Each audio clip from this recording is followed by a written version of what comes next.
Kaixo, Koldo. Ere bastar gutxietan da, sartzea iz, Ba, baina, hau betelu eta, zertan ari zara zuen?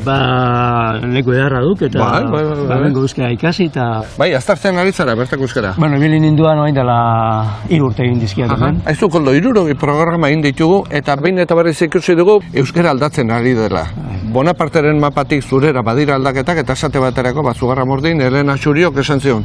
Beira, hemen iparraldeko gazten artean, euskara batu berria sortzen nahi da. Nik uste 1960 ona beste dinamika batean sartuta gaudela. Egin kontu orduan sortu ziala ikastolak, irakaskuntzan euskara sartzea importantea izan da.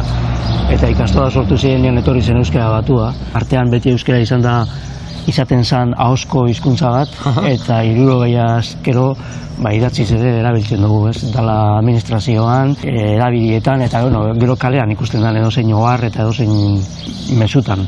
Ikusten da beste gauza bada, Ipar Euskal Herrian geroz eta eragin handiagoa daukala frantsesak, eta hemen Hego Euskal Herrian gaztelaniak.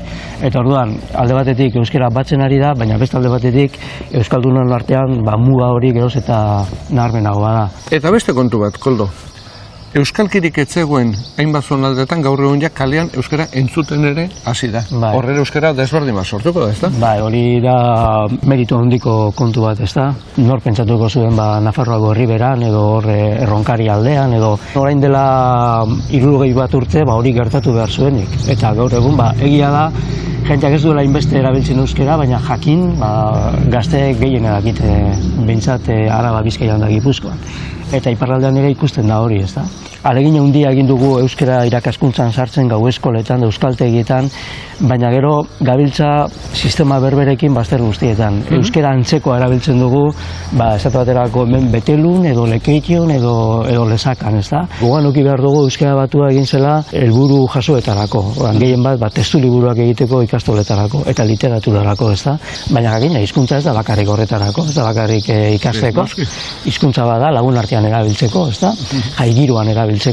Eta orduan ikusten da eskoletan erakusten dugun eredu hori oso jasoa dela eta jentea behar du lagunarterako beste batu bat, ezta? Badago beste kontzeptu bat, mundu zabalean oso ezaguna da. Guk inglesa ikasten dugunean zete baterako beti esaten digute, hau da Australiako inglesa, hau da Estatu Batuetako inglesa, hau da Bretainia Handiko inglesa. Horrek esan nahi du inglesaren barruan, ingles batuaren barruan badaudela aukera batzu. Eta hemen Euskal Herrian hori ez dugu buruan sartu. Hemen pentsatzen dugu Bizkaian edo Zuberoan leku honetan euskara batu berbera erabili behar dugula. Eta horrekin apurtu egin behar dugu.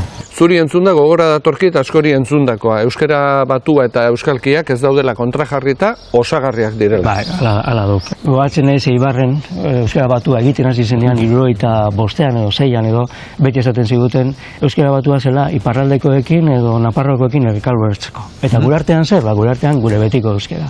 Eta nik uste dut mezu hori gaur egun ere balio duela, ezta? Bai euskalkiak eta bai euskara batuak aberaztu egiten dut hizkuntza. Koldo, orain aurrera begira jarriko gara euskara, 2039 programa egin genuen, eta urte hortako euskara nola imaginatzen duzu, nolakoa izango da? Hizkuntza baten bizitzan ez da inbeste denbora hori, ez da? Pentsatzekoa da, jarraituko dugula orain arteko norabidean. Pentsatzekoa da, euskalkia jarraituko dutela bilakera konvergente batian, bata bestearen gana gerturatuz. Ipar Euskal Herrian ikusten da Zuberoa dagoela alde batera eta gero Nafarroa berean eta Lapurdin hori bateratzen ari dela. Baina aldi berean ikusten da badagoela iparraldeko batua deitzen den bat, eta hori da Zuberotarrak ere joaten dienean Lapurdio Nafarroa bere aldera egiten dutena. Eta hemen Hego Euskal Herrian ikusten dira beste bi euskalki, bata Mendebalekua, eta gero beste bat Gipuzkoan eta Nafarroan egiten dena. Nafarroan bertako euskera nik gehien bat ikusten dut bastan bidazua horretan, horre dagoela indartsu, eta pentsatzen dut hor jarraituko duela indartsu. Eta edo badago beste gertakari bat, kontu hau aldatu dezakeena, eta da Euskal Herriaren independentzia, hori ere gerta daitekeen kontua da, eta hori gertatuko balitz, jakina, bilakaera konvergente hori oraindik eta lasterrago joango litzateke. Egin dezagun kontu, 7 herrialdeok elkartzen garela olako estatu independente batean, dudarik gabe horrek eragin zuzena izango luke hizkuntza.